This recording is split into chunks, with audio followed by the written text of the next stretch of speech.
In this section, we will learn how to create an environment around you that is going to help you have your best life. There was a study done once, and they had babies in an orphanage, and they did not respond to those babies when they were crying.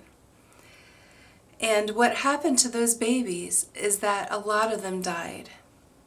They actually died because their environment was not receptive to their needs. There was nothing wrong with the babies in themselves. They just died because of their environment. Who is your best cheerleader, encourager? Who is truly happy for you in the good times?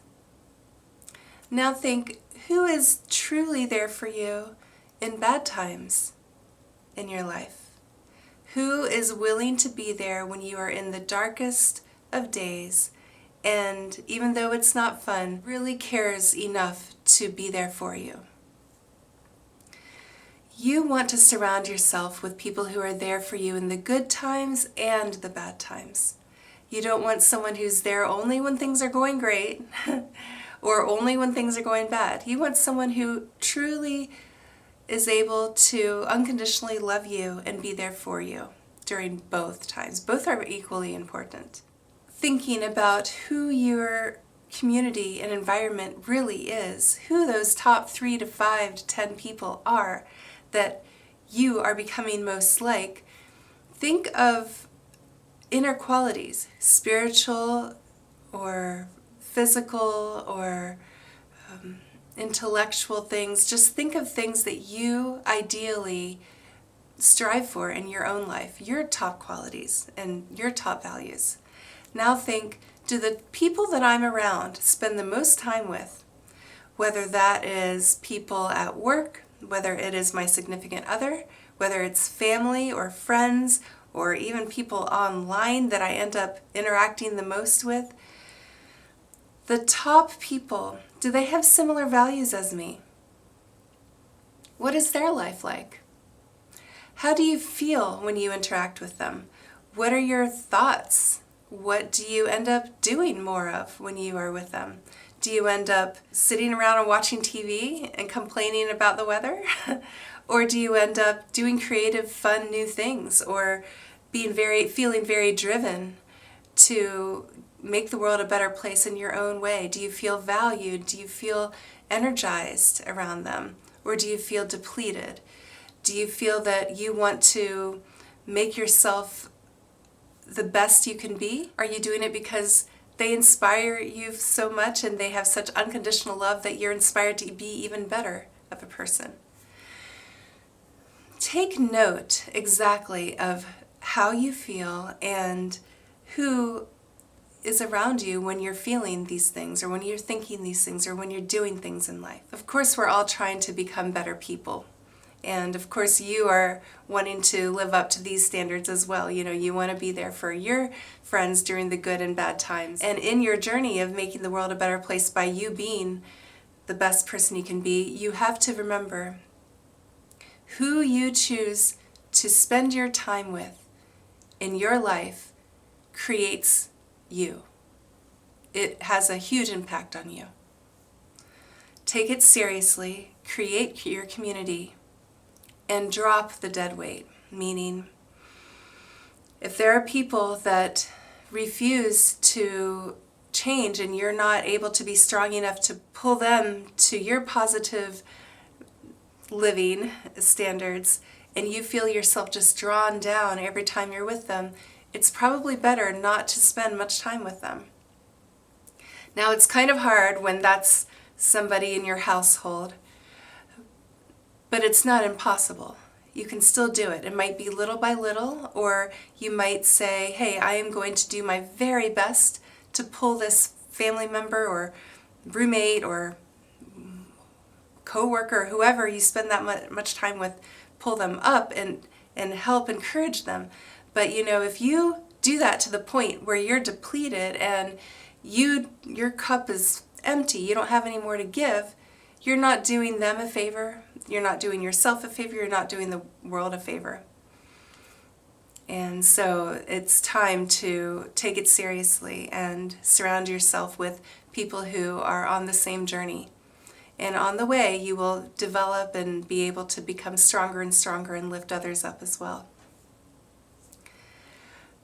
Keep in mind that what they notice, you will start noticing. So think about that. When you are hanging out, are you talking about how horrible the world is, how the news is so violent and there's no hope and the world's going to go to pieces? And when you're in traffic, do you just talk about the horrible things you see? They notice or you notice? Or do you tend to notice the good when you're around them? Do you enjoy the sunset? Or are you able to have simple gratitude for the simplest of things, whether it's a cup of warm drink or the breeze blowing on your face or anything, or the hug that you're able to give them? We need each other. Another aspect of creating your community is, who do you choose to have as a mentor in your life? Mentors and role models are very important also. And a lot of us choose our mentors and role models without knowing it, meaning we're not as purposeful in choosing this. And it's very important to actually choose our mentors and role models purposefully also. A lot of people are very good at selling themselves, and we watch TV, we might see people in our religious community or self-development communities who are good at selling themselves, but think to yourself, is this person really a good role model? Do they really practice what they preach, or are they just good at saying it? Am I putting them on a pedestal when they may be good at one thing, but their whole lifestyle is not something that you would want? For example, there might be a health and fitness guru, and you look up to them and you really want to have such a healthy, fit body as them. They may be a bodybuilder or a model or just some kind of health athlete, who knows what it is. They may be very good at that. That doesn't mean they're good at everything in their life. You never know. You never know behind the scenes what people are like. So always keep that in mind. They may be great at health, but what are their relationships really like? What is their overall life balance like? They may be just good at one thing, and that's okay to be just good at one thing. And also keep in mind, how did they get there? Do they live really a lifestyle that can be kept up long term?